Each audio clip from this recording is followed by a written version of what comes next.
Hi friends, मैं आकांक्षा शर्मा जी की वित्ताकांक्षा में आपका स्वागत करती हूँ। महिला सुपरवाइज़र तैयारी की जो हमारी एल सीरीज़ चल रही थी योजनाओं वाली, उसका हम 8वां भाग करने वाले हैं। सारी योजनाएं हम करेंगे।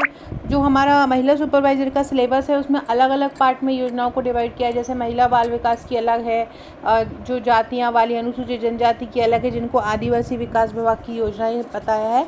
तो मैंने महिला बाल विकास की भारत और मध्य प्रदेश की मोस्टली योजनाएं आपको करवा दी हैं। इसकी पहले मतलब L7 तक, L1 से L7 तक देख लीजिएगा। बहुत अच्छे से, बहुत इजी लैंग्वेज में पूरी करवा दी है। 2 और रह गई हैं। एक बालिका समृद्धि योजना है और एक स्वाधार गृह योजना है। ये दोनों योजनाएं मैं किसी दिन फिर करवा दूंगी। आज मैं आदिवासी योजनाएं लेके आई क्योंकि बहुत सारे लोगों के इसके लिए मेरे पास मैसेज आ रहे थे। तो चलिए, दो ही योजनाएं बची, किसी दिन इन्हीं के बीच में मैं कवर करवा दूंगी। तो आदिवासी विकास विभाग की योजनाएं वो होती हैं जो जनजाति मंत्रालय द्वारा आयोजित की जाती हैं, है ना। और इसमें हम जो करंट योजनाएं हैं जो अभी वर्तमान में संचालित हैं उनके बारे में ज़्यादा फोकस करेंगे। उनसे संबंधित करंट आंकड़ों को ज़्यादा फोकस करेंगे। सबसे पहले आप इसके पहले की वीडियो ज़रूर देख लीजिएगा ताकि आपको सारी की सारी जो योजनाएँ हैं वो क्लियर मिलती रहें। पहला है आज का, और ये सीरीज हमारी जो पूरी योजनाएं चल रही है उसका 33वां भाग है। आज हमारा जो ऑनलाइन ग्रुप है, जो लोग पुराने हैं, हमसे जुड़े हुए हैं, और वो उन लोगों के लिए मैं बता दूं कि हमारा एक ग्रुप होता है, ऑनलाइन एक ग्रुप दिया जाता है आपको। उस ग्रुप में तैयारी करवाई जाती है, डेली टेस्ट लिए जाते हैं, डेली PDF दी जाती है, डेली टॉपिक तैयार करवाया जाता है। संपूर्ण तैयारी आपको ऑनलाइन भी करवाई जाती है। और अगर आप हमारी बुक्स मंगवाना चाहते हैं GK विद आकांक्षा की, तो एक और पूरा ऑनलाइन एक पैकेज आता है। पूरे बुक्स का एक कॉम्बो आता है, 7 बुक्स कॉम्बो। ये 7 बुक्स में आपका पूरा सुपरवाइज़र का सिलेबस कवर रहता है, तो आप ये भी मंगवा सकते हैं। अदरवाइज़ आपके पास बुक्स है तो आप हमारे ऑनलाइन ग्रुप से भी जुड़ सकते हैं। तो मैं क्या बता रही थी आपको कि ये जो हमारा ग्रुप है, इसमें आज 9 बजे से टेस्ट चल रहा है 200 प्रश्नों का। महिला बाल विकास की 200 प्रश्नों का मैंने टेस्ट लिया है। योजनाएं तो अलग अलग विभाग की है, लेकिन महिला बाल विकास विभाग के 200 प्रश्नों का टेस्ट, मतलब उसमें सारी योजनाएं उसमें कवर रहेंगी। सारे स्टूडेंट टेस्ट दे रहे हैं जो हमारे ग्रुप से जुड़े हुए हैं, जिन्होंने हमारा ऑनलाइन सब्सक्रिप्शन लिया है या जिन्होंने हमारी बुक्स ली हैं, वहाँ पर उनकी पूरी योजनाओं की तैयारी चल रही है। तो चलिए स्टार्ट करते हैं। पहला, प्रधानमंत्री जनजाति आदिवासी न्याय महाअभियान, इसको PM जनमन अभियान भी बोलते हैं। प्रधानमंत्री जनजाति आदिवासी न्याय अभियान को और क्या बोला जाता है? PM जनमन अभियान भी बोला जाता है। यह क्या है प्रधानमंत्री जनजाति आदिवासी न्याय अभियान? ये एक प्रयास है जनजातियों की आर्थिक स्थिति सुधारने का। तो सबसे पहले आपसे ये पूछ सकते हैं कि PM जनमन योजना किसको कहते हैं? तो प्रधानमंत्री जनजाति आदिवासी न्याय महाअभियान को PM जनमन अभियान कहते हैं। प्रधानमंत्री नरेंद्र मोदी ने झारखंड के खूंटी में जनजातीय गौरव दिवस पर PM जनमन योजना की घोषणा की। देखो, 15 नवंबर को जनजातीय दिवस मनाया जाता है। कब मनाया जाता है? 15 नवंबर को। 15 नवंबर को बिरसा मुंडा की जन्मतिथि है, तो उन्हीं की याद में ये जनजातीय दिवस मनाया जाता है। आपसे पूछेंगे कि जो PM जनमन योजना है वो कहाँ से आरंभ की गई है, तो सबसे पहला पॉइंट आपको यही याद रखना है, झारखंड के खूंटी से आरंभ की गई है। कहाँ से आरंभ की गई है? PM जनमन योजना को कहाँ से आरंभ किया है? झारखंड के खूंटी से किया है। कब किया है? किस जनजाति व्यक्तित्व के जन्म दिवस पर किया है? तो बिरसा मुंडा के जन्म दिवस पर किया है। जनजातीय गौरव दिवस उनके ही जन्मदिन को मनाया जाता है। PBTG, देखो ये जो योजना आई है ये विशेष पिछड़े वर्गों के लिए आई है। जो विशेष रूप से कमज़ोर वर्ग हैं, विशेष रूप से पिछड़ी जनजाति हैं, उनके लिए ये योजना लाई गई है। सारी जनजातियों की नहीं लाई गई है। जो जनजातियां विशेष रूप से पिछड़ी हैं, जिनको PBTG बोलते हैं। क्या बोलते हैं? जिनको PBTG बोलते हैं। PBTG का हिंदी रूप होता है विशेष रूप से पिछड़े वर्ग, और इसको इंग्लिश में बोलते हैं पार्टिकुलरली वल्नरेबल ट्राइबल ग्रुप। पहले इसको PBT बोला जाता था। बहुत पहले मतलब 2006 तक इसको PBT बोला जाता था, लेकिन 2006 के बाद इसको PBTG बोले जाने लगा। पहले इसको PBT बोलते थे, लेकिन 2006 के बाद इसको PBTG बोला जाने लगा। तो PBTG का फुल फॉर्म क्या है? पर्टिकुलरली वल्नरेबल ट्राइबल ग्रुप, विशेष रूप से कमज़ोर जनजातीय समूह। इसका उद्देश्य था, ये PM जनमन योजना का उद्देश्य था जनजातीय समुदायों को उनके अधिकारों के बारे में जागरूक करना, करके पीवीटीजी परिवारों को, पीवीटीजी आप समझ गए ना, विशेष रूप से पिछड़े वर्ग, उनके परिवारों को व्यक्तिगत अधिकारों और बस्तियों को बुनियादी सुविधाओं से संतृप्त करना इसका उद्देश्य था। प्रारंभ कब हुआ ये पीएम जनमन? 15 नवंबर 2023। कब प्रारंभ हुई ये आपसे पूछ सकते हैं। पीएम जनमन योजना कब प्रारंभ हुई? 15 नवंबर 2023 को प्रारंभ हुई, जनजातीय गौरव दिवस के अवसर पर। किसकी जनजाति दिवस, कौन है ये जनजाति व्यक्तित्व? ये हैं बिरसा मुंडा। पीएम जनमन के तहत एमपी के विशेष पिछड़े आदिवासी क्षेत्रों के 23 जिलों में नए आंगनवाड़ी, छात्रावास, बहुउद्देशीय केंद्र, सड़क और घरों का निर्माण किया जाएगा। याद रखना कितने जिलों में? 23 जिलों में, क्योंकि इन्हीं 23 जिलों में जनजातियां निवास करती हैं जो विशेष रूप से पिछड़ी हैं। तो मध्य प्रदेश, पीएम जनमन योजना के अंतर्गत मध्य प्रदेश के 23 जिलों में, ये भी आपको याद रखना है कितने जिलों में बनेंगे, तो 23 जिलों में पीएम जनमन के तहत मध्य प्रदेश के विशेष जो पिछड़े आदिवासी क्षेत्र के 23 जिले हैं, वहाँ पर नए आंगनवाड़ी केंद्र, छात्रावास, बहुउद्देशीय केंद्र, सड़क और घरों का उद्घाटन किया जाएगा। प्रधानमंत्री जनमन योजना के तहत मध्य प्रदेश में वित्तीय वर्ष 2023-24 में 194 नए आंगनवाड़ी केंद्र खोले जाएंगे। ये पूछ सकते हैं कि जो नए आंगनवाड़ी केंद्र खोले जाएंगे वो कहाँ खोले जाएंगे, नए आंगनवाड़ी केंद्रों को कहाँ खोला जाएगा। तो नए आंगनवाड़ी केंद्र कितने खोले जाएंगे, तो 194 नए आंगनवाड़ी केंद्र खोले जाएंगे। पीएम जनमन योजना के तहत कितने नए आंगनवाड़ी केंद्र खोले जाएंगे, तो आपको याद रखना है 194 नए आपके ये नए आंगनवाड़ी केंद्र खोलेंगे तो वैकेंसी और इजाफा होगा, मतलब जो भर्तियाँ आनी है ना वो इधर इसी में ही जुड़ जाएंगी। हर 25 आंगनवाड़ी पर एक सुपरवाइज़र होता है, मतलब हर आंगनवाड़ी पर सुपरवाइज़र नहीं होता, 25 आंगनवाड़ियों को संभालता है एक सुपरवाइज़र। तो एक पर्यवेक्षक की नियुक्ति 25 आंगनवाड़ी पर होती है। 194 नए आंगनवाड़ी केंद्र खुल रहे हैं, तो समझ लो इतनी ही आंगनवाड़ियाँ और बन रही हैं। तो मध्य प्रदेश में भी ये आंगनवाड़ी स्वीकृत हैं, जिसके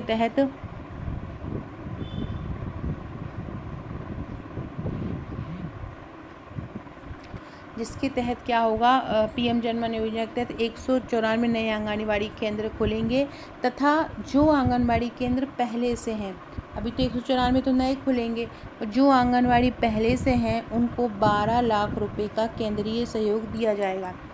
194 तो नए आंगनवाड़ी केंद्र खुलेंगे और जो 12 लाख रुपए हैं उनका केंद्रीय सहयोग, जो 12 लाख रुपए का केंद्रीय सहयोग दिया जाएगा। किसको दिया जाएगा? जो आंगनवाड़ी पहले से हैं उनके भवन निर्माण के लिए। इसके साथ ही इन क्षेत्रों में मौजूद आंगनवाड़ी केंद्रों को भवन निर्माण के लिए कितना दिया जाएगा? 12 लाख रुपए, जो मैंने अभी आपको ऊपर बताया है। इस योजना के तहत मध्य प्रदेश के 23 जिलों में से 20 जिलों को आवंटन दिया गया है। इन जिलों में कुल 217 आंगनबाड़ी भवन निर्माण के लिए भी आवंटन दिया है। देखो यहाँ पर 23 जिलों में कितने आंगनबाड़ी भवन जो निर्माण हो रहे हैं, मतलब पहले तो स्वीकृत हैं, मतलब बने नहीं हैं, तो उनके लिए आवंटन किया गया है। 217 आंगनवाड़ियों के लिए आवंटन किया गया है। अब जैसे विशेष पिछड़ी जनजाति की बात करें तो विशेष पिछड़ी जनजाति जो होती हैं वो कौन कौन सी होती है और हमारे मध्य प्रदेश में कौन, तो मध्य प्रदेश में 3 विशेष पिछड़ी जनजाति को पहचाना गया है। ये 3 विशेष पिछड़ी जनजाति कौन सी हैं? एक तो है बैगा, एक है सहरिया और तीसरी है भारिया। बैगा, सहरिया और भारिया, ये 3 जनजाति ऐसी हैं जो मध्य प्रदेश में विशेष रूप से पिछड़ी हैं। इस योजना के तहत मध्य प्रदेश की इन्हीं पिछड़ी जनजातियों को कवर किया जाएगा। भारत की बात करें तो भारत में विशेष पिछड़ी जनजातियों की संख्या 75 है और हमारे मध्य प्रदेश में कितनी है? 3।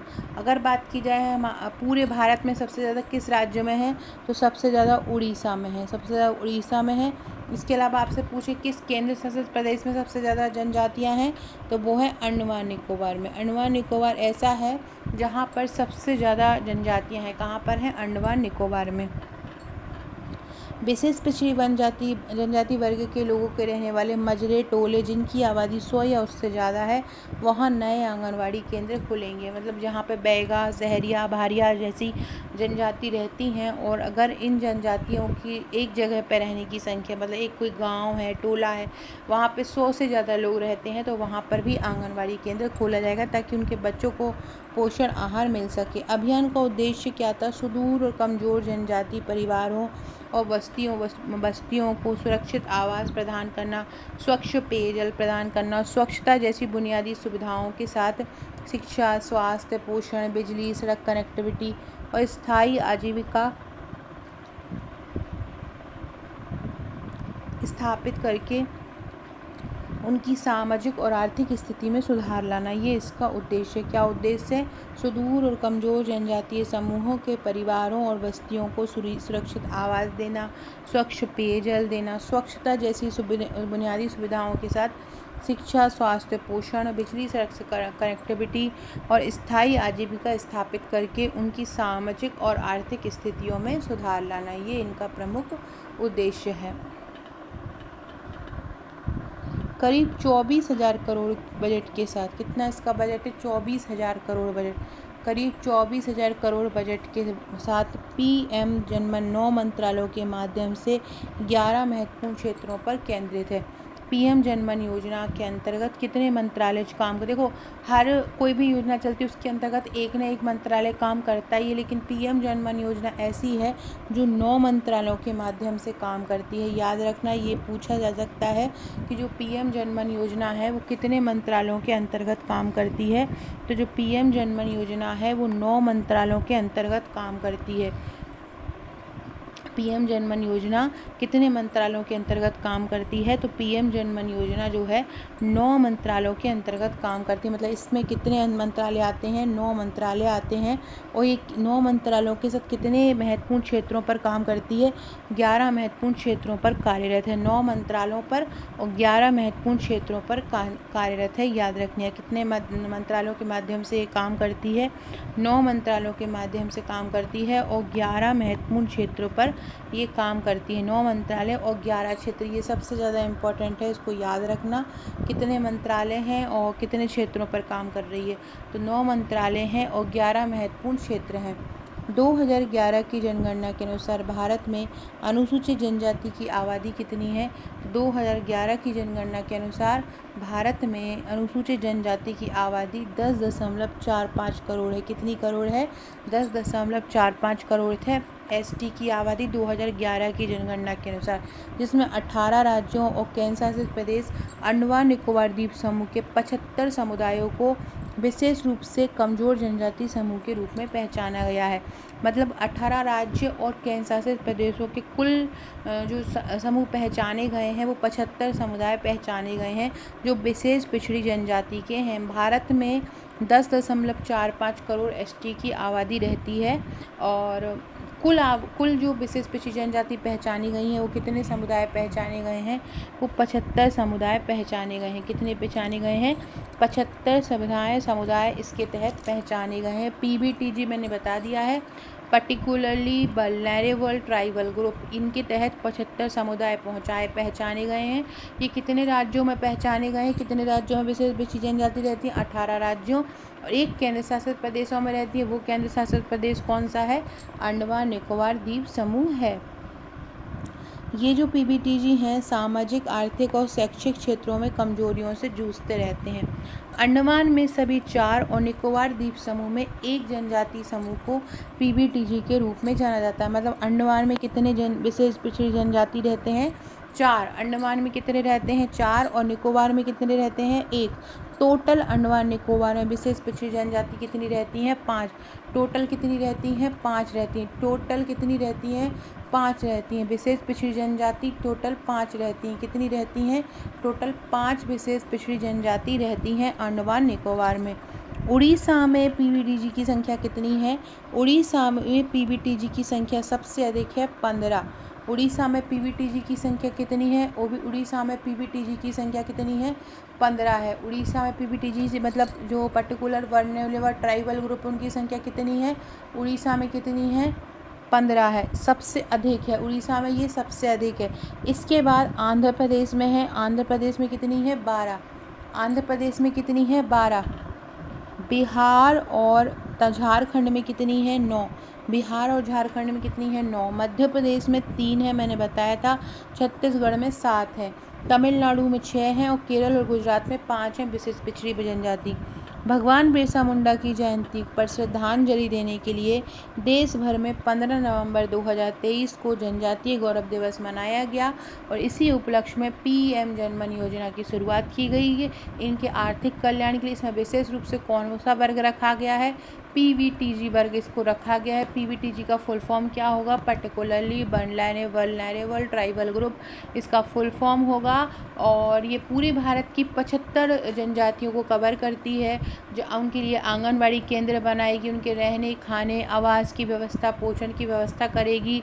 कहीं भी कोई पिछड़ी जनजाति रह रही है और अगर वो 100 से आबादी अधिक है तो वहाँ पर एक आंगनबाड़ी केंद्र बनेगा। इस पूरी योजना का उद्देश्य यही, आपको डेट याद रखना है 15 नवंबर 2023। एक क्वेश्चन है, प्रधानमंत्री जनजातीय आदिवासी न्याय महाअभियान या पीएम जनमन योजना के संदर्भ में निम्न कथनों पर विचार कीजिए, इनमें से कौन सा सही है? यह योजना विशेष रूप से कमजोर जनजातीय समूह को लक्षित करती है, बिल्कुल सही है। दूसरा है, पीएम जनमन आवास योजना के पंजीकरण के लिए जॉब कार्ड की आवश्यकता होती है।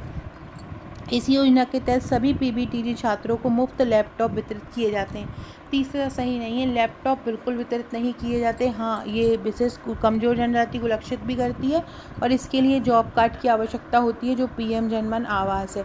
तो 1 और 2 इसका सही हो जाएगा और तीसरा वाला इसका गलत हो जाएगा। तो पीएम जनमन योजना विशेष रूप से क्या हो जाएगा? विशेष रूप से कमजोर जनजातीय समूह की सामाजिक आर्थिक स्थिति को बेहतर बनाने के लिए डिज़ाइन की गई है, ताकि उन्हें आवश्यक सुविधाएं प्रदान की जा सके, उनके रहने की स्थिति में सुधार किया जा सके। पीएम जनमन आवास के लिए पंजीकरण के लिए जॉब कार्ड होना अनिवार्य है। इस योजना का उद्देश्य शिक्षा तक पहुंच में सुधार करना है।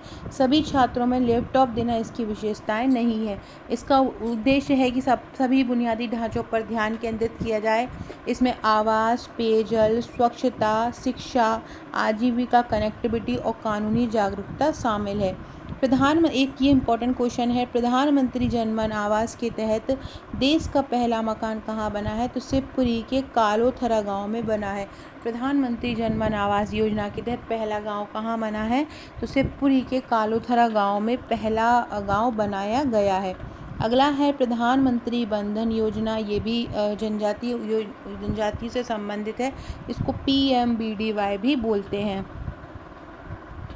फ्रेंड्स, ये हमारा ऑनलाइन तैयारी ग्रुप की पूरी तैयारी है। ये बुक्स है, अगर आप बुक्स मंगवाना चाहते हैं तो ये 7 बुक्स का कॉम्बो आता है। लेकिन अगर आप बुक्स नहीं मंगवाना चाहते, आपके पास बुक्स हैं, तो आप हमारा ये ऑनलाइन सब्सक्रिप्शन ले सकते हैं।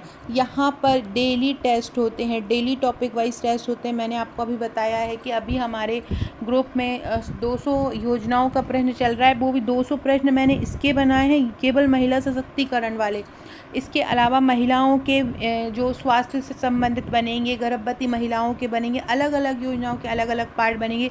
हम सारे वहाँ पे टॉपिक को इन जो 200 प्रश्नों का मैं टेस्ट ली रही हूँ, उनको मैंने ट्रिक द्वारा याद भी करवा दिया था अपने ग्रुप में स्टूडेंट को, और फिर उसका टेस्ट लिया जा रहा है। सारी योजनाओं को जो डेट्स रहती हैं उनको ट्रिक बना कर याद करवाया जाता है, चित्रों के माध्यम से याद करवाया जाता है। तो एक जो प्रेशर होता है कि योजनाएं याद कैसे करें, इतनी सारी है, वो बहुत अच्छे से आपकी टेंशन कवर हो जाती है, क्योंकि हम उसको इतनी ईज़िली प्रोवाइड करा देते हैं आप लोगों को, बहुत ईज़िली तरीके से उनको समझा देते हैं। तो सारी योजनाएं आपको समझ में आ जाती हैं और फिर हम उनका टेस्ट ले लेते हैं, जिससे आपका कंफर्म वो टॉपिक तैयार हो जाता है। सारे टॉपिक, सारा कुछ, जितना सिलेबस में हम सारा कुछ कवर करा रहे हैं ऑनलाइन भी। अगर आप ऑफलाइन बुकलेट नहीं लेना चाहते तो ऑनलाइन भी जुड़ सकते हैं, और अगर आप ऑफलाइन बुकलेट लेना चाहते हैं हमारी 7, तो वो भी आप ले सकते हैं। सारे टॉपिक ऑनलाइन कवर रहेंगे। जितने भी कठिन टॉपिक हैं, जैसे कि अधिनियम है, अधिनियम की धाराएं हैं, उनको कठिन से कठिन अधिनियम रहेंगे। जैसे कि अभी हम जो हमारा नेक्स्ट अधिनियम हमने बहुत सारे अधिनियम करवा दिए हैं। जो न्यू जुड़ेगा उसको फिर से करवाते रहते हैं हम रिवीजन। अब जो अगला अधिनियम है वो हमारा किशोर न्याय अधिनियम है, जिसमें 112 धाराएँ हैं और 10 अध्याय हैं। पूरी की पूरी 112 धाराओं को हम ट्रिक द्वारा कवर करवाएंगे। सारी परिभाषाएं उसके अंतर्गत जो दी गई उसको ट्रिक द्वारा करवाएंगे। पूरा बाल विकास प्रबंधन की जो परिभाषा है वो ट्रिक द्वारा करवाएंगे। टॉपिक वाइज टेस्ट लिए जा रहे हैं, डेली PDF दी जाती है। ICMR रिपोर्ट का एक एक फैक्ट, एक एक विटामिन किसको कितना लेना चाहिए, गर्भवती महिला को, धात्री महिला को, सामान्य पुरुष, सामान्य महिला, एक 16 साल के बच्चा हो या 16 साल की लड़की हो, उसको कितना क्या देना चाहिए, सारा कुछ हम कवर करा रहे हैं ट्रिक द्वारा। तो अगर आप ये लेना लेना चाहते हैं, हमारे यूट्यूब की PDF भी यहीं पर दी जाती है। हमारे जितने मॉडल प्रैक्टिस सेट हम यूट्यूब पर करवा रहे हैं उनकी सारी PDF वहाँ पे दी जाती है। तो अगर आपने कहीं से भी नहीं पैकेज लिया हो तो आप हमारा ये पैकेज ले सकते हैं, चाहे आप हमारा ऑनलाइन पैकेज ले लीजिए, चाहे आप हमारा ऑफलाइन पैकेज ले लीजिए। हमारा जो ऑनलाइन पैकेज है उसका चार्ज 799 आपको पेमेंट करना है। तुरंत आपको टेस्ट ग्रुप और व्हाट्सएप ग्रुप से जोड़ दिया जाएगा। टेलीग्राम और व्हाट्सएप पर विद ऑडियो द्वारा, चित्रों द्वारा, वीडियो द्वारा आपकी तैयारी करवाई जाती है, ट्रिक द्वारा तैयारी करवाई जाती है, बहुत ही इजी लैंग्वेज में, परंपरागत तरीके से। तो जो भी लेना चाहता है इस नंबर पर व्हाट्सएप कर दीजिएगा। अगर ऑनलाइन लेना चाहते हैं तो 799 और ऑफलाइन आप ज़िले या तहसील में मंगाते हैं तो 1499 चार्ज है। लेकिन अगर अदर आउट ऑफ MP मंगाते हैं, किसी गाँव में मंगवाते हैं तो 70 रुपये एक्स्ट्रा लग जाता है। तो जो भी मंगवाना चाहता है हमें व्हाट्सएप कर सकता है। अगला है प्रधानमंत्री वन धन योजना। देखो प्रधानमंत्री जन धन योजना सब वन धन है, ये वन मतलब वन धन है, वन क्या है, धन है। ये योजना आरंभ की गई थी, कब की गई, 14 अप्रैल 2018 में। वन धन योजना कब आरंभ की गई थी, 14 अप्रैल 2018 में वन धन योजना आरंभ की गई थी। कहाँ से की गई थी, छत्तीसगढ़ से। वन धन योजना 14 अप्रैल 2018 में कहाँ से आरंभ की गई थी, छत्तीसगढ़ से आरंभ की गई थी। वो क्या प्रावधान था इसका, वन उपज के मूल्य वर्धन के माध्यम से आदिवासी समुदाय को सशक्त बनाना। क्या था, वन उपज के मूल्य वर्धन के माध्यम से जितने भी आदिवासी समुदाय हैं उनको सशक्त बनाना इसका उद्देश्य था। जनजातीय उत्पादों के मूल्य संवर्धन और विपणन के लिए वन धन विकास केंद्र स्थापित करना। जनजातीय जो उत्पाद होते हैं उनके मूल्य को बढ़ाने के लिए, उनको बेचने के लिए वन धन विकास केंद्र की स्थापना करना इसका उद्देश्य था। प्रधानमंत्री वन धन योजना या वन धन विकास योजना भारत सरकार के जनजातीय मामले के मंत्रालय द्वारा शुरू की गई। देखो वन धन योजना के लिए क्या था कि हर जगह पे वन धन विकास केंद्र बनाए गए थे, है ना। और ये कहाँ किसके द्वारा आरंभ की गई थी, जनजातीय मामलों के मंत्रालय द्वारा। इसका उद्देश्य क्या था, भारत में जनजातीय समुदाय की आजीविका में सुधार करना। इसके MCQ भी मैं करवा दूंगी, पहले थ्योरी पढ़ लीजिए, MCQ रिवीजन समय में करवा दूंगी। यह योजना वन आधारित उत्पादों के लिए मूल्य श्रृंखला विकसित करती है। मतलब जितने भी वन आधारित उत्पाद हैं उनको कैसे, उनका क्या मूल्य होगा, और उनके लिए कौशल प्रशिक्षण प्रदान करती है कि आप इसको किस तरह से तैयार कर सकते हैं, किस तरह से बेच सकते हैं। इसके लिए प्रशिक्षण दिया जाता है जिससे जनजातीय समुदाय की आय बढ़ पाए। यह योजना आदिवासी समुदाय को एक ऑनलाइन प्लेटफॉर्म भी प्रोवाइड कराती है। क्या कराती है, एक ऑनलाइन प्लेटफॉर्म भी प्रोवाइड कराती है यह योजना, जिसके माध्यम से वे बाज़ार से संपर्क में बने रहते हैं। किससे, इससे क्या होता है, वे बाज़ार से संपर्क में बने रहते हैं क्योंकि अपना प्रोडक्ट वो डायरेक्ट ऑनलाइन डाल सकते हैं। इस योजना की जो कार्यान्वयन प्रक्रिया है वो 3 स्तरीय है। देखो ये 3 स्तर कौन से हैं, सबसे 3 स्तर याद रखना। ये भी पूछ सकते हैं जो वन धन योजना है वो कितने स्तर पर काम करती है। तो वन धन योजना जो है वो 3 स्तर पर काम करती है। पहली है गाँव स्तर, दूसरी है क्लस्टर स्तर और तीसरी है जिला स्तर। पहली कौन सी है, गांव स्तर पर है, दूसरी कौन सी है, क्लस्टर स्तर पर है, और तीसरी कौन सी है, जिला स्तर पर है। इस प्रकार ये 3 क्या है, 3 गांव स्तर, क्लस्टर स्तर और जिला स्तर। गांव स्तर पर क्या है, वन धन विकास केंद्र है। गांव स्तर पर क्या है, वन धन विकास केंद्र है। गांव स्तर पर क्या है, गांव स्तर पर वन धन विकास केंद्र है। क्लस्टर स्तर पर क्या है, वन धन विकास संरक्षण समितियां हैं। याद रखना, गांव स्तर पर वन धन विकास केंद्र हैं। आपसे पूछ सकते हैं किस स्तर पर वन धन विकास केंद्र हैं, तो गांव स्तर पर वन धन विकास केंद्र हैं। क्लस्टर स्तर पर वन धन विकास संरक्षण समितियां हैं और जिला स्तर पर वन धन विकास समूह का गठन शामिल। समूह कहाँ है, जिला स्तर पर। देखो समिति कहाँ है, क्लस्टर स्तर पर। वन धन विकास केंद्र कहाँ है, गांव स्तर पर। और वन धन विकास समूह कहाँ है, जिला स्तर पर। इस योजना का लक्ष्य है देश भर में 50,000 वन धन विकास केंद्र खोलना। ये इसका सबसे इम्पोर्टेंट क्वेश्चन बनता है। वन धन योजना का लक्ष्य कितने वन धन विकास केंद्र खोलना है, तो वन धन योजना का लक्ष्य 50,000 वन धन विकास केंद्र खोलना है। कितने, 50,000। इससे लगभग 10 लाख आदिवासी उद्यमियों को लाभ मिलेगा। वन धन विकास केंद्र से क्या होगा, 10 लाख उद्यमियों को सीधे सीधे लाभ मिलेगा और ये 50,000 वन धन विकास केंद्र खोलने का लक्ष्य। फ्रेंड्स एक बहुत बड़ी न्यूज़ आपको देना ही भूल गई हूँ, अब हमने इंस्टाग्राम पर भी निःशुल्क क्लासेस लेना स्टार्ट कर दिया है। वहाँ पर आपको बहुत अच्छे अच्छे एडवांस लेवल के क्वेश्चन मिलेंगे। एक तो एडवांस क्वेश्चन मिलेंगे, दूसरा क्या होगा, चार्ट द्वारा चित्रों द्वारा पिक्चराइज तरीके से क्वेश्चन याद करा रहे हैं। साथ साथ ही आंगनवाड़ी जो महिलाएं हैं उनको आंगनवाड़ी में चार्ट दिए जाते हैं, वो भी हम इंस्टाग्राम पे डाल रहे हैं। कोई भी करंट डाटा रिपोर्ट है आंगनवाड़ी का या कहीं दूसरे माध्यम का, वो भी हम वहीं पर डाल रहे हैं। तो जो लोग भी हमारे इन सब चीज़ों को निःशुल्क पाना चाहते हैं तो अभी हमारे इंस्टाग्राम को ज्वाइन कर लें। हमारी इंस्टाग्राम आईडी है आकांक्षा 1957, आकांक्षा 1957।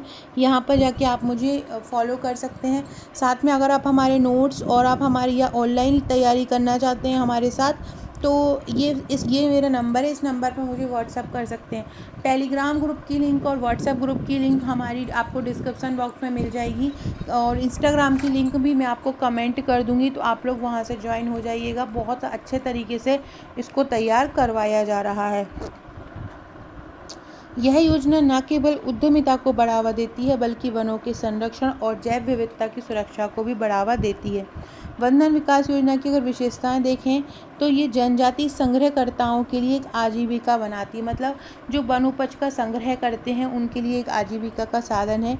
एक बंधन केंद्र मतलब जो एक गांव में बंधन केंद्र होता है वहाँ पे 15 जनजातीय स्वयं सहायता समूह होंगे। एक बंधन केंद्र में कितने स्वयं सहायता समूह होंगे? तो एक बंधन केंद्र में 15 जनजातीय स्वयं सहायता समूह होंगे। इनमें से प्रत्येक में 20 जनजाति NTFP संग्रहकर्ता होंगे या कारीगर होंगे। तो आपको ये याद रखना है कि 15 स्वयं सहायता समूह होंगे और 20 कारीगर होंगे। एक बंधन केंद्र में क्या होगा? 15 स्वयं सहायता समूह होंगे और 20 कारीगर होंगे।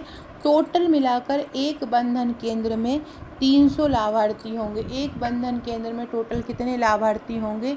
एक बंधन केंद्र में टोटल 300 लाभार्थी होंगे। एक बंधन केंद्र में कितने लाभार्थी होंगे? एक बंधन केंद्र में टोटल 300 लाभार्थी होंगे। ये बहुत इम्पोर्टेंट है कि एक बंधन प्रधानमंत्री बंधन योजना के तहत एक बंधन केंद्र में 300 लाभार्थी होंगे। 100% ये केंद्र द्वारा वित्त पोषित है। कैसी है? 100% ये केंद्र द्वारा वित्त पोषित है। मतलब पूरी तरह से इसको केंद्र संचालित कर रहा है, राज्य का इसमें कोई योगदान नहीं है। ट्राइफेड द्वारा 300 सदस्यीय बंधन केंद्र के लिए 15 लाख रुपए प्रदान किए जाएंगे।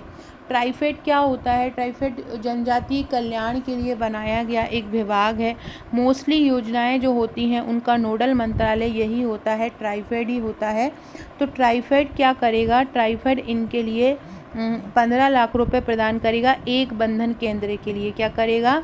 एक बंधन केंद्र के लिए ये जो है 15 लाख रुपए प्रदान करेगा। एक बंधन केंद्र टोटल कितने सदस्य होंगे? 300। ट्राइफेड का फुल फॉर्म क्या होगा? Tribal cooperative marketing development federation of India, ये इसका फुल फॉर्म होगा। क्या? Tribal cooperative marketing development federation of India इसका फुल फॉर्म होता है। अगर इसको हिंदी में बोला जाए तो भारतीय जनजाति सहकारी विकास विपणन संघ लिमिटेड इसको बोला जाएगा। तो ट्राइफेड द्वारा इसके लिए कितने रुपए दिए जाएंगे? 15 लाख रुपए दिए जाएंगे। इन चरणों को आगे उप चरणों में विभाजित किया है। तो देखो पहले चरण में क्या बोला गया है कि बंधन योजना केवल वनों से गैर लाभकारी उत्पाद एकत्रित करने और मूल्य संवर्धन तक सीमित नहीं है। यह स्वयं सहायता समूहों की स्व सहायता समूह द्वारा खेती, कृषि उत्पादन और कटाई के बाद कटाई के बाद जो उत्पाद बनता है उसका कैसे प्रसंस्करण कर सकते हैं, उनको कैसे बेच सकते हैं, इसकी भी अनुमति देती है। समग्र केंद्रों की स्थापना 2 माध्यम से की जाती है। पहला है बंधन योजना का चरण 1। इसमें क्या है? 3 राज्यों को छोड़ देंगे, हरियाणा, पंजाब और दिल्ली, क्योंकि इसमें अनुसूचित जनजाति के लोग नहीं हैं। तो पहले चरण में हरियाणा, पंजाब और दिल्ली को छोड़ देंगे। और आदिवासी जिलों में 2 वर्षों की अवधि में 6000 बंधन केंद्र स्थापित किए जाएंगे। जितने भी राज्य चुने गए हैं उसमें 2 वर्ष की अवधि में 6000 बंधन केंद्र चुने जाएंगे। पूछा जाएगा आपसे बंधन योजना के प्रथम चरण में कितने आदिवासी केंद्र खोले जाए, कितने बंधन केंद्र खोले जाएंगे? 6000। इस चरण के दौरान लाभार्थी के घर के किसी हिस्से में एक पंचायत भवन का प्रावधान भी किया जाएगा। अगला जो चरण है वो केंद्र द्वारा ये जो बंधन योजना है उसका कार्यान्वयन जो है वो केंद्र स्तर पर होगा। केंद्र स्तर पर ट्राइफेड होगा, राज्य नोडल विभाग होगा और राज्य कार्यान्वयन एजेंसी होगी। राज्य और जिला स्तर पर जिला कार्यान्वयन इकाइयों के साथ यह काम करेगा।